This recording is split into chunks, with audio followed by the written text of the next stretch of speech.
கர்நாடகாவின் ஹசன் மாவட்டத்தில் 20க்கும் மேற்பட்டோர் உயிரிழப்புக்கு கொரோனா தடுப்பூசி கூட காரணமாக இருக்கலாம் என அம்மாநில முதலமைச்சர் சித்தராமையா குற்றம் சாட்டிய நிலையில் தடுப்பூசிக்கும் உயிரிழப்புகளுக்கும் தொடர்பில்லை என்று மத்திய அரசு விளக்கம் அளித்துள்ளது.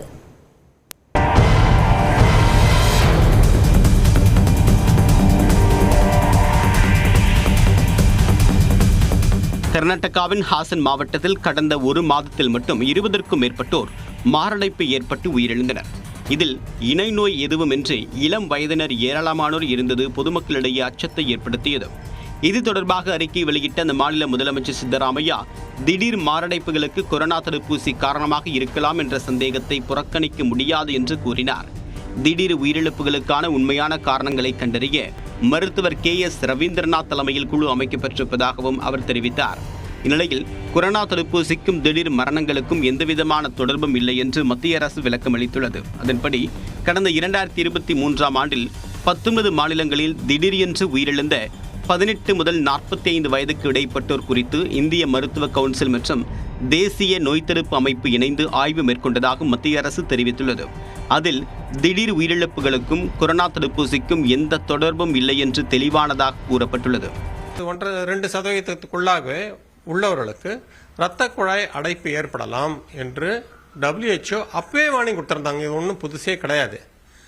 அவங்களே என்ன சொன்னாங்க, அந்த மாதிரி அடைப்பு வந்தால் 2 அல்லது 3 வாரத்துக்குள்ளே வரும்னு சொல்லியிருந்தாங்க. இது நடந்து 2 அல்லது 3 வருஷம் ஆகுது.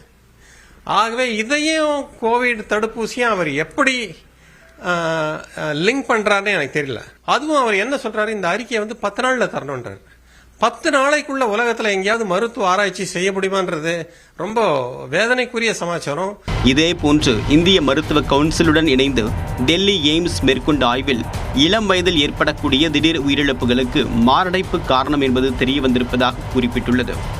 ஆனால் அதற்கு மரபணு மாற்றங்களே முக்கிய காரணமாக இருக்கலாம் என்று கண்டறியப்பட்ட நிலையில் ஆய்வின் இறுதி முடிவு வெளியானதும் பொதுவெளியில் சமர்ப்பிக்கப்படும் என்றும் மத்திய அரசு தெரிவித்துள்ளது.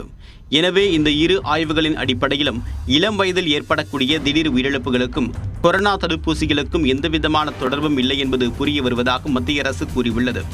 பல்வேறு விஞ்ஞானிகளும் அறிவியல் பூர்வமாக இந்த கருத்தையே ஆமோதிப்பதாக மத்திய அரசு தெளிவுபடுத்தியுள்ளது. அதே சமயம் மரபணு வாழ்வியல் மாற்றங்கள் உடனடியாக வெளியே தெரியாத உடல்நலம் சார்ந்த பிரச்சனைகளால் திடீர் இறப்புகள் ஏற்படுவதற்கான சாத்தியக்கூறுகள் அதிகம் இருப்பதாக மத்திய சுகாதாரத்துறை தெரிவித்துள்ளது. எனவே திடீர் மரணங்களுக்கு எந்தவிதமான அடிப்படை ஆதாரமும் இன்றி கொரோனா தடுப்பூசி மீது குற்றம் சுமத்துவது நாட்டின் சுகாதாரத்துறை மீதான நம்பகத்தன்மையை கெடுக்கக்கூடிய செயல் என்று மத்திய அரசு விளக்கம் அளித்துள்ளது.